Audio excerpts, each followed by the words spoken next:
Hi, this is Kevin, and welcome to the supplementary lecture for Severance Chapter 11. This is the chapter about regular expressions.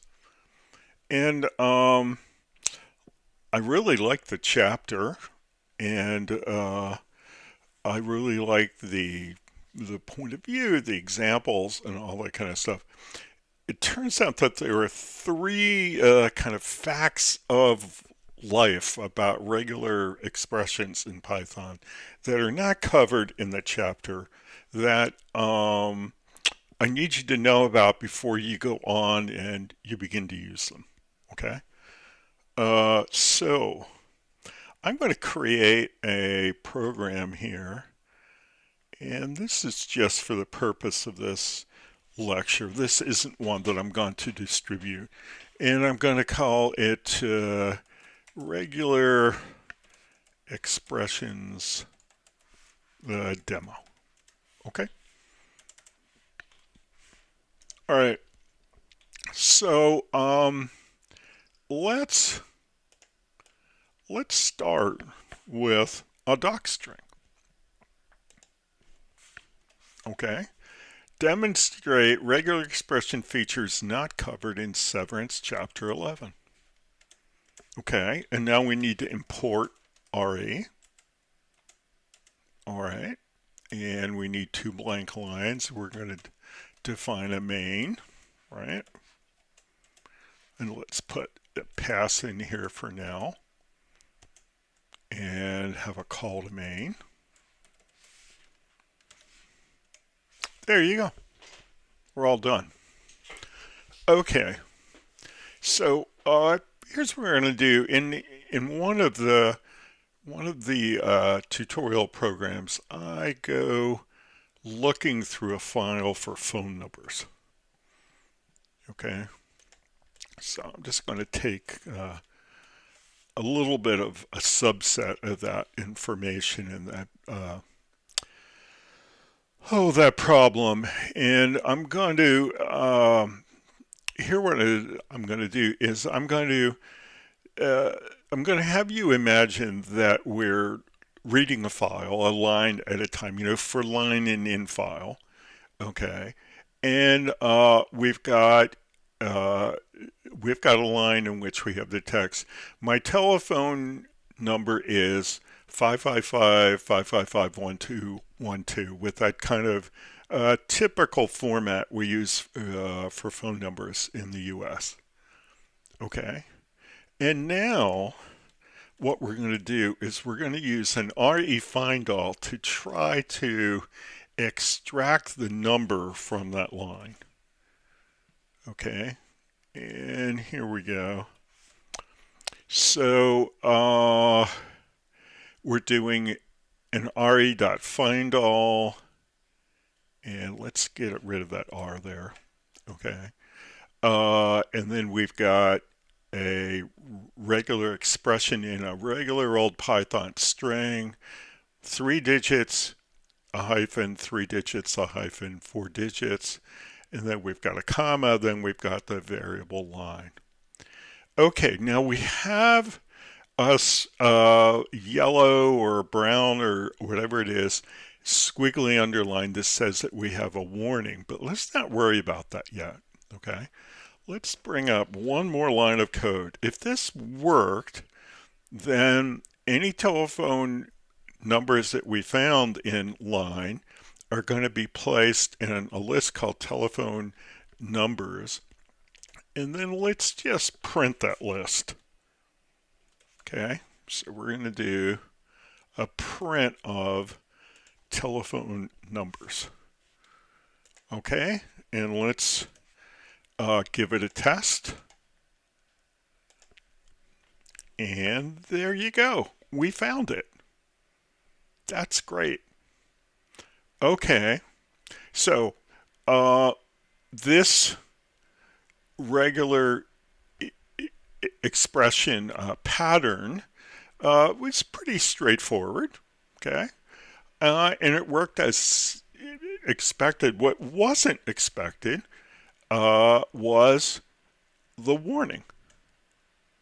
Okay, so what's causing the warning and what's the warning? Well, let's hover over it. It tells us that there are three invalid escape sequences \D. And the reason is, in a normal Python string, when we use the backslash, we're saying that we would like to enter a character that isn't on the keyboard. We use that for new line. Well, it's not only characters that aren't on the keyboard. Like if in a string that's surrounded by apostrophes, we want to put an apostrophe, well, we would put it in as a \apostrophe. Okay, but the problem is that we want to use the backslash as a backslash. Well, in a normal Python string, how would we do that? Well, we do it with two backslashes. That would escape the backslash character. So let's just do that for the heck of it. So we do it to the first one, we do it to the second, we do it to the third, and watch the warning went away. That's great. Okay, now let's run a test. Does it still work? It does. Okay. How does it look? I'm going to say that it looks weird. Okay. What's weird is that it doesn't look like regular expressions look like in textbooks or on websites or in other languages. Okay. So do we really want our regular expressions to be different just because we're doing them in Python? No, we don't. Because we're not going to be able to kind of share information with other people and read books and examples and use them directly. So even though that solved the problem, that's not going to be the way we're going to solve the problem. So let's go back and get rid of those extra backslashes. Okay. Now it'll still work, but we'll have the warning, and we've been trying to get rid of the warnings in our class, and it's a generally good thing to do. Okay, so what other way can we solve this? Well, there's another kind of a string. We have regular strings in Python, and in our class, several weeks ago, we learned about F strings. Those are strings that are preceded by an F. Okay. Now, there's another kind of string called raw strings. They're preceded by an R. So if we put this R here, our warnings go away. Okay. It essentially turns off this backslash escaping in our string. Okay. It turns out that, I did this whole proof that you could turn off normal Python backslash escaping in a string, and you could still write a regular expression to do anything you would want to do. And I had a program like that. I used to show it to students. It took too long. Okay, take my word for it. These raw strings that turn off the normal backslash escaping in regular expression strings are just the thing to use. And in fact, if you go to the documentation for Python and you look up regular expressions, pretty close to the top of that is a discussion of raw strings and it being the way to code regular expressions in Python. So we're going to use them in our class whether our regular expression has a backslash in it right now or not. we're going to use it for all of them. Okay? So that's the first thing that I wanted you to know about. Okay, let's go on to the second thing. Okay.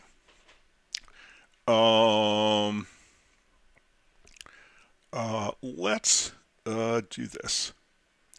Let's come up with another line. Let's say we've got line 2, and it has the value, the University of Illinois. And that's where I'm teaching this semester, so that's a nice thing to put there. And then let's say, oh, that wasn't what I want to do. Let's undo that.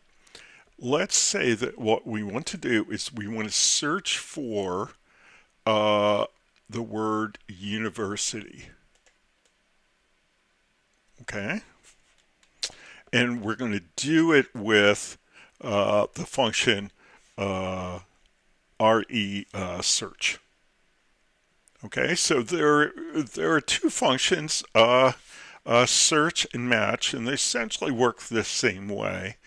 Match has to match from the beginning of the string, and search does not. So search is certainly the more general, and it's the one that we cover in this course.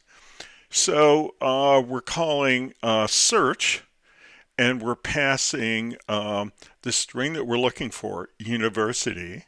It's in all lowercase, and we're searching in line 2, and we're putting the results in found, and I'm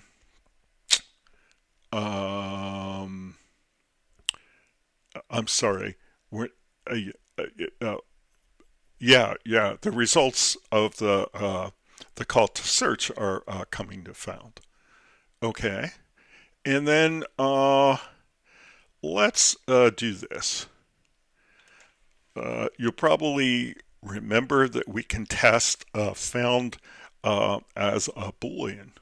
Okay, so we can say if found, we can print we found it. Okay, else we could print we did not find it. Okay?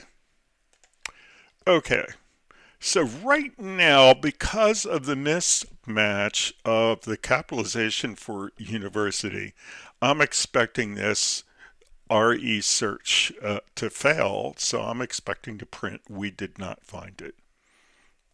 Okay, let's look at that. Yeah, we did not find it. Okay. Now, an old programmer trick when you're looking for matches and you're not interested in whether the characters are upper or lowercase was to do this. You would just take line 2, and you would call lower on line 2.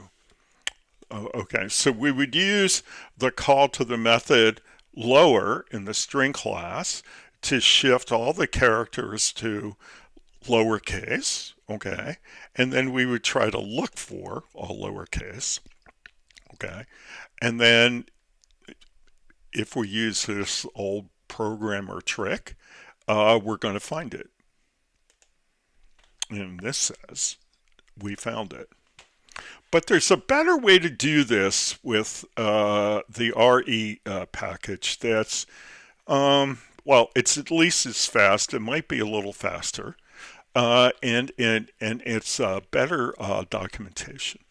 So I'm going to take this shifting of the line 2. I'm going to take that out of there. And I'm going to introduce a third parameter to RE search. And it's a constant that's part of the RE package.